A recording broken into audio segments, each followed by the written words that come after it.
She's trying to kill me. Don't let her kill me. What really hides behind that whisper? Home for the Holidays wasn't just another ABC movie of the week. It was A Quiet Storm, a film that looked simple on the surface, but was built on tension, secrecy, and behind-the-scenes decisions that shaped an entire era of TV thrillers. Tonight, we reveal 20 verified weird facts about Home for the Holidays facts even classic TV fans rarely uncover. Let's start unraveling press play and step inside the house. Fact number 1. The film was written immediately after the Poseidon Adventure's success. Writer Joseph Stefano had just come off the massive success of the Poseidon Adventure. It wasn't a small moment. It was a crossroads. Not a TV assignment, but a calculated shift. What audiences didn't know is that ABC approached him with a tight turnaround, wanting a thriller with emotional weight, atmospheric dread, and a focus on family fractures. Stefano wrote the script in a narrow time window, while still handling publicity obligations for Poseidon. The tension of that period influences every scene: the strained family conversations, the abrupt emotional turns, the contradictory motives. The screenplay isn't just a thriller. It's a snapshot of a writer juggling pressure from two worlds, and it left a structural mark that viewers still feel. Fact number 2. Filming had to race a real winter storm. The movie uses heavy rain, mud, and storm-darkened skies as part of its atmosphere, but that wasn't planned. Not weather effects, real incoming weather. The cast and crew faced an actual winter storm system moving across California, threatening to shut down the outdoor sequences. Because of the ABC Movie of the Week budget, they couldn't afford delays. Production documents reveal that call sheets changed daily to outrun the weather. Some scenes were shot earlier than intended, leaving the actors to perform emotional moments without their usual warm-up. What viewers thought was deliberate gloom was partly pure survival filmmaking. Nature shaped the movie's tone as much as the script did. Fact number 3. Walter Brennan's role was written around his health. Legendary actor Walter Brennan was in declining health during filming. The crew knew he couldn't manage long days or complex movement. It wasn't a dramatic choice to keep him isolated and mostly seated. It was a necessity. The production team created a schedule around his stamina, filming his scenes in condensed blocks and rearranging lighting, camera angles, and dialogue to keep him comfortable. Brennan's quiet, almost ghost-like presence, which many viewers interpret as symbolic, is partially the result of real circumstances. His final performance carries weight not through big gestures, but through stillness. And that stillness wasn't planned, but protected. It becomes one of the film's most unforgettable elements.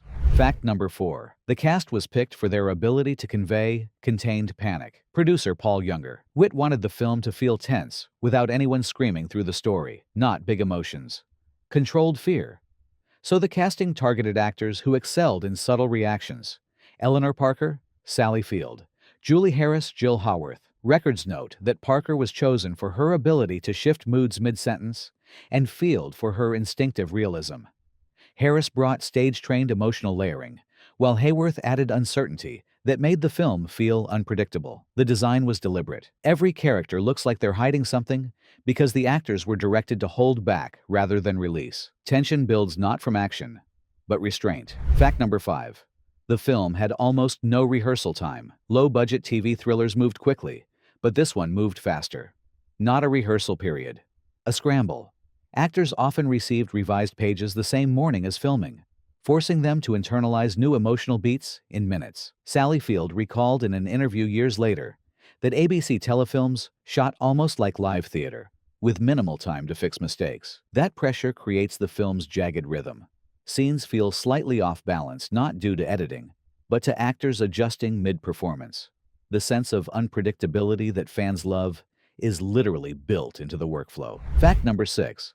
The production used practical rain machines that flooded the set. Those relentless rainfall sequences, they weren't digital, and they weren't added in post. Instead, the crew relied on industrial rain machines that delivered far more water than anyone planned. Not atmospheric design. A technical overload. The rigs poured heavy sheets of water onto the property, saturating the ground so quickly that the soil turned into thick mud. Grip equipment began sinking. Dollies refused to roll.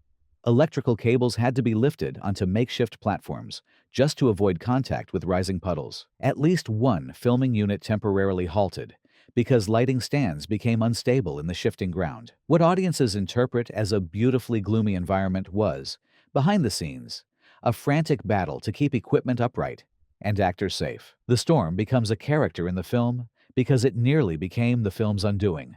Not an aesthetic flourish, an unplanned force of nature. Fact number 7. The entire film was shot in just a few weeks. ABC Movie of the Week productions were always fast. But Home for the Holidays operated on an even tighter timeline. Not a controlled schedule, a sprint against the calendar. Shooting lasted roughly 15 to 18 days, covering outdoor storm scenes, night work, and a cast juggling other commitments. The schedule left no room for second takes or extended rehearsals. Many interior scenes were shot in rapid succession, with lighting adjusted only slightly between setups to save time. This speed shaped the film's energy. Characters confront each other abruptly. Tension builds quickly.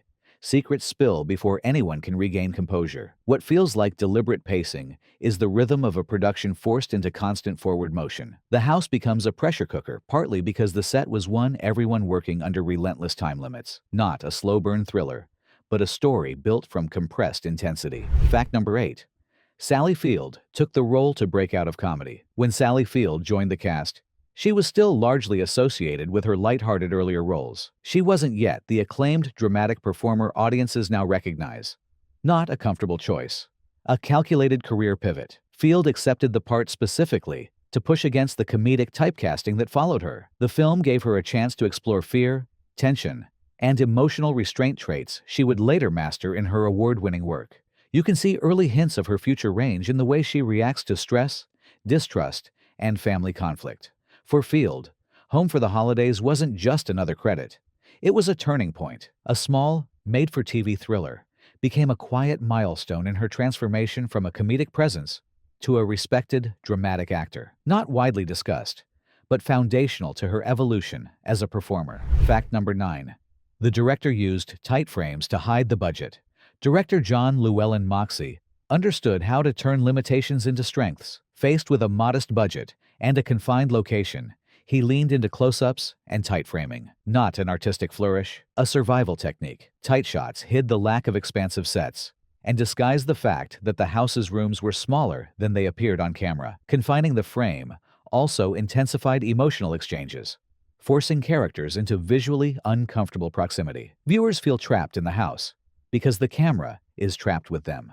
This technique became one of the film's defining stylistic choices, creating a sense of claustrophobia that perfectly supported its mystery-driven tension. By framing scenes tightly, Moxey saved both money and time, reducing the need for elaborate lighting setups or detailed set dressing.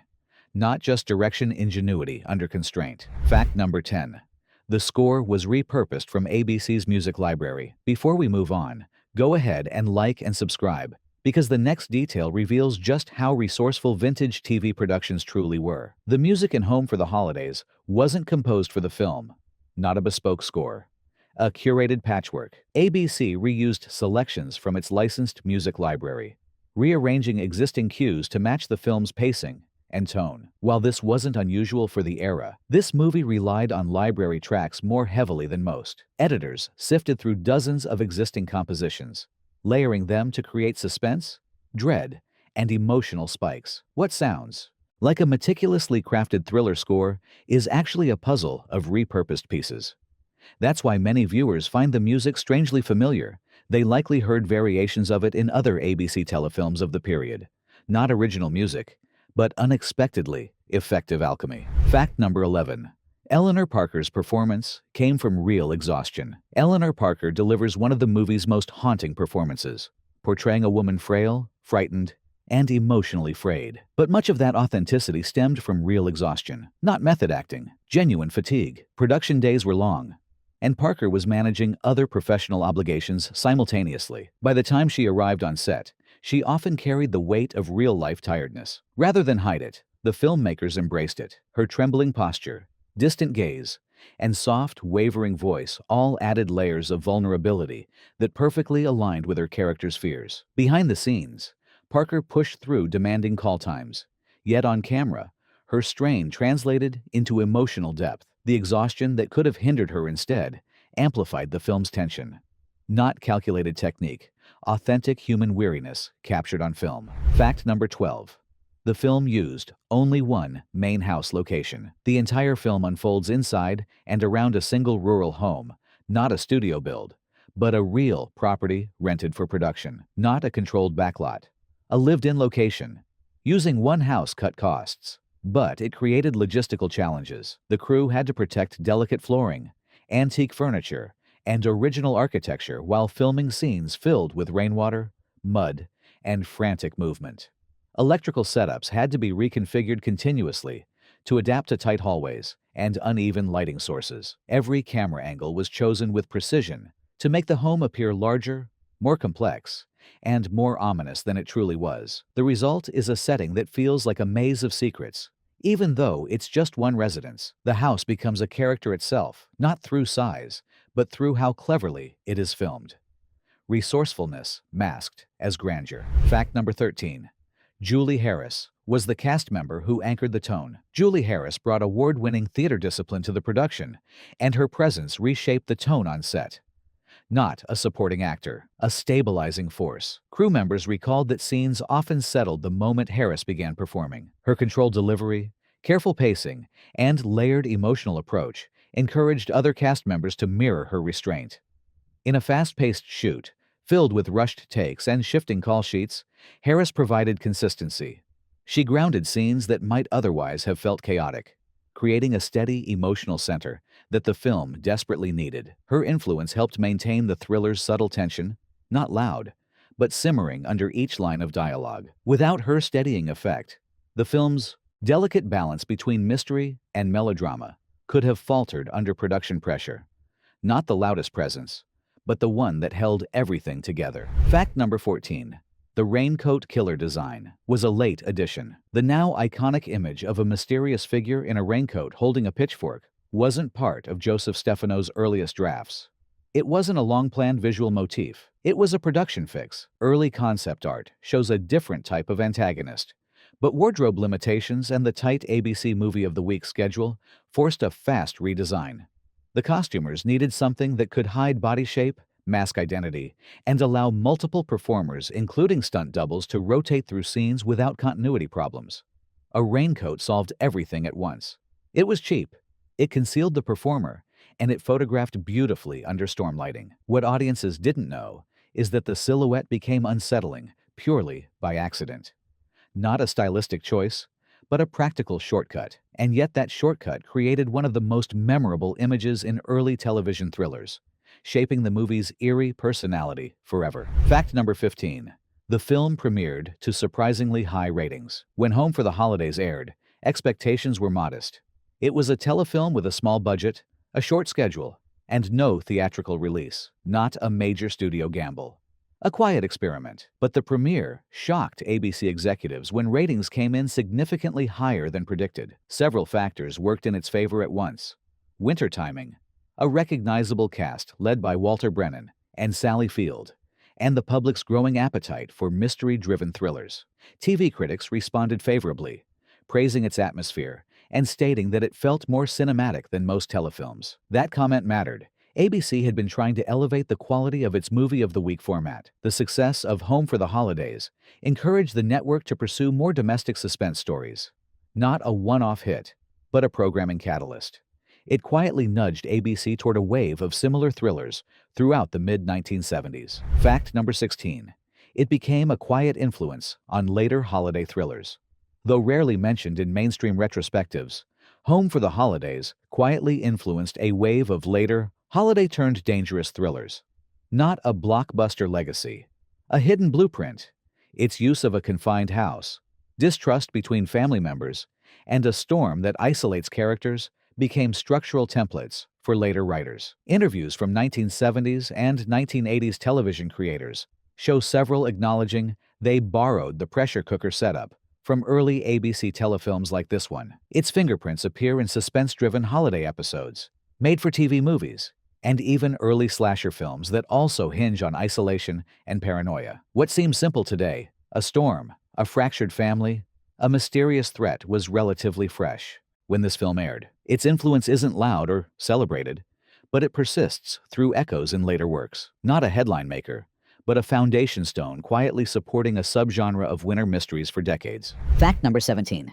Most death scenes were designed around network restrictions. ABC enforced strict content rules on its 1970s telefilms, shaping every scene involving danger. That meant minimal visible violence, no graphic detail, and limited chase sequences. Not creative freedom.